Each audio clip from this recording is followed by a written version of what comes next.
সুকমাদর্শিনী ২ ঘন্টা ২০ মিনিটের সিনেমা যেটা ডিজনি প্লাস হটস্টারে চলে এসছে। তো স্টোরির ব্যাপারে যদি বলি, তো স্টোরিতে দেখাচ্ছে প্রিয়া একটা কলোনিতে থাকে এবং সে হাউসওয়াইফ হওয়া সত্ত্বেও একটা চাকরির ইন্টারভিউ দিচ্ছে এবং চাকরি পাবার চেষ্টা করছে। তো ওদের কলোনিতে ম্যানুয়েল আর গ্রেসি বলে এক মা আর তার সন্তান আসে এবং তার মেয়ে নিউজিল্যান্ডে থাকে। তো ছেলে ম্যানুয়েল বলছে যে আমার মায়ের শরীর ঠিক ভালো থাকে না এবং তার ভুলে যাওয়ার একটা অসুখ রয়েছে এবং সে থেকে ভুলে যায়। প্রিয়ার কেন জানি না এই মা আর ছেলেকে খুব একটা ভাল লাগছে না এবং সে তাদের উপর নজর রাখতে শুরু করে এবং দেখতে পায় ছেলে আজব-গাজব জিনিসপত্র করে। একটা লাল কাপড়ের ঝান্ডা নিয়ে নিজের বাড়ির পিছনে পুঁতে দিচ্ছে। বিড়াল এলে তাকে তাড়িয়ে দিচ্ছে এবং খুব সন্দিগ্ধভাবেই কলোনির চারিদিকে ঘুরতে থাকে। তো প্রিয়ার ঠিক ভাল লাগে না। তো একদিন এরকম সময় গ্রেসি বেপাত্তা হয়ে যায়। গ্রেসিকে খুঁজে পাওয়া যাচ্ছে না। তো কোথায় গেল এবং খোঁজাখুঁজি শুরু হয়। খোঁজাখুঁজির পর খুঁজে পাওয়া যায় গ্রেসি। সে নাকি ভুল করে বাইরে বেরিয়ে গিয়েছিল এবং তার বাড়ি ফেরার রাস্তা আর মনে নেই। তাই সে অন্য একটা জায়গায় চলে গিয়েছিল। পুলিশের সাহায্যে তাকে ফেরত আনা হয়। তারপর ঠিক হয় যে একজনকে রাখা হবে যে ওর দেখাশোনা করবে। In the meantime manual ওই যে কলোনিতে একজন ডিভোর্সি রয়েছে তার সাথে একটু ফ্লার্ট করতে শুরু করে এবং তাকে বলে যে, "তুমি একটু আমার মাকে দেখে দাও। আমার একটা কাজ রয়েছে, আমার বেকারি রয়েছে। আমি বেকারিতে একটা কাজে যাবো। তুমি আমার মাকে একটু দেখে দাও।" সে বলে, "আচ্ছা ঠিক আছে।" ম্যানুয়াল একজনের থেকে ঘুমের ওষুধ আনে। ঘুমের ওষুধ এনে সেইদিন মায়ের জুসের ভিতরে ওই ঘুমের ওষুধ মিলিয়ে দেয় এবং সেই ডিভোর্সি মহিলা এবং তার মাকে ওই ঘুমের ওষুধটা খাওয়ানো হয়। দুজন অজ্ঞান হয়ে যায়। তারপর কিছু লোক আসে এবং তার মাকে নিয়ে যায়। নিয়ে যাওয়ার পর রেলওয়ে ট্র্যাকের পাশে একটা লাশ খুঁজে পাওয়া যায়। এবার সবাই ভাবে ওটা বোধহয় ম্যানুয়ালের মা গ্রেসি। খবর পেয়ে ম্যানুয়ালের বোনও চলে আসে নিউজিল্যান্ড থেকে। তো কি হলো কিছুই জানা যাচ্ছে না। এবার ওর বোনের একটা কাজ চলে আসে। কাজে ওকে নিউজিল্যান্ড ফেরত যেতে হবে। তো ও নিউজিল্যান্ড ফেরত চলে যায়। এবার ১-২ দিন পর ওর মাকেও খুঁজে পাওয়া যায়। কিন্তু এই যে প্রিয়া রয়েছে, প্রিয়া একদিন দেখতে পায় যে ম্যানুয়াল নিজের বাড়ির বাথরুম থেকে লাল রঙের কিছু একটা পদার্থ ফেলে দিচ্ছে এবং তারপর ওরা খুব তাড়াতাড়ি নিজেদের বাড়ি ফাঁকা করে অন্য জায়গায় শিফট করার চেষ্টা করছে। কেন চলে যাচ্ছে?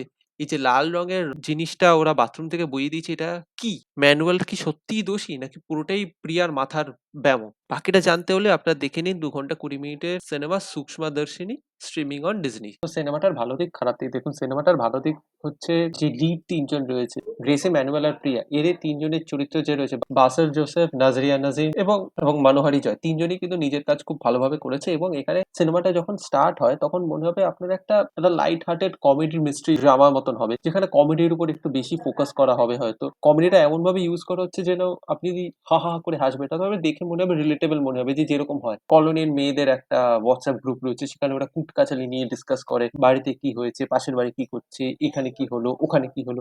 তো সেগুলো আপনার রিলেটেবল লাগে। তো আপনার দেখে ইনিশিয়ালি মনে হতে পারে যে হয়তো এটা comedy cinema with a touch of thriller. কিন্তু তারপর লাস্ট ৪০ মিনিটে গিয়ে যখন সিনেমাটা নিজের টেম্পো চেঞ্জ করে এবং নিজের জনরা চেঞ্জ করে মানে অসাধারণ এবং লাস্ট ৪০ মিনিট আপনাকে হুক করে রাখবে পুরো মানে একটার পর একটা ইনফরমেশন দিতে থাকবে। আর এমন না যে এমন ইনফরমেশন দিচ্ছে যে পুরোপুরি নতুন ইনফরমেশন। ইনফরমেশনের অর্ধেক আপনারা জানতেন, সবসময়ই জানতেন এবং সেটা আপনাকে একদম নরমাল ওয়েতেই দিয়ে গেছে। রেস্ট অফ দ্য ইনফরমেশন উইথহোল্ড করা হয়েছে এবং সেটা আস্তে আস্তে জানা হচ্ছে এবং এইখানে দেখুন এটা তো একটা ডিটেকটিভ সিনেমা। ডিটেকটিভ সিনেমা কি আপনাকে ইনফরমেশন কতটা দেবে, কতটা ইনফরমেশন অডিয়েন্সকে দেওয়া হবে এবং কতটা ইনফরমেশন হোল্ড ব্যাক করা হবে সেটা খুব ইম্পর্টেন্ট। সেটা ডিরেক্টর এবং স্টোরি রাইটার ডিসাইড করে এবং এখানে সেটা খুব ভালোভাবে করা হয়েছে। আর অন্যান্য সময় ইনভেস্টিগেটিভ থ্রিলারে আমরা কি বলি যে হঠাৎ করে পেয়ে যাচ্ছে, অ্যাক্সিডেন্টালি পেয়ে যাচ্ছে। এখানে কিন্তু সেই জিনিসটা হচ্ছে না। এখানে দেখাচ্ছে ইনফরমেশনটা সবসময় ছিল। কিন্তু একটা নতুন পার্সপেক্টিভ আসার পর ওই ইনফরমেশনটা ইউজফুল হচ্ছে। তো সেটা খুব ইন্টারেস্টিং এবং জিনিসপত্র খুব রিলেটেবল রাখা হচ্ছে। যেরকম আমি বললাম WhatsApp গ্রুপ সেখানে কুটকাচালি নিয়ে কথা হচ্ছে। সেরকম একটা কমিক রিলিফও দিচ্ছে এবং আপনারা ওটা রিলেটও করতে পারছেন বা নতুন কেউ আপনার পাড়ায় এলো। তারপর আপনার সন্দেহ আসবে। তার উপর আপনি সবসময় নজর রাখবেন। সে কি করছে? তার বাড়িতে কি আছে? সে কিভাবে কি করছে? রাত্রিবেলা সে কি করছে?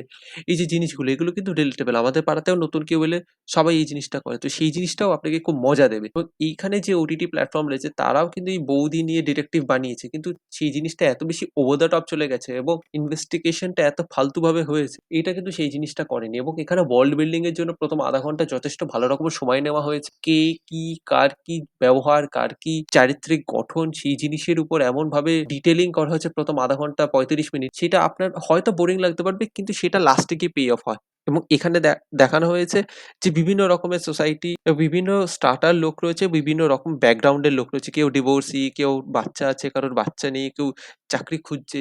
তো সেইগুলো খুব ইন্টারেস্টিং। হ্যাঁ, আপনারা এটা বলতে পারবেন এটা একটু ফেমিনিস্ট গোছের সিনেমা আপনাদের অনেকেরই লাগতে পারে। কারণ কি পুরো জিনিসটাই মেয়েরা করছে ডিটেকশন আলোচনা পুরোটাই মেয়ে ওরিয়েন্টেড, কিন্তু সেই জিনিসটা কখনো আপনার তেমনি প্রচন্ডভাবে চোখে লাগবে না। এবং ওমেন সেন্ট্রিক সিনেমার আসল পাওয়ার হচ্ছে এটাই যে আপনার জিনিসটা কখনো বেশি চোখে লাগবে না। কখনোই কোনো জিনিসটা ওভার পাওয়ার করবে না।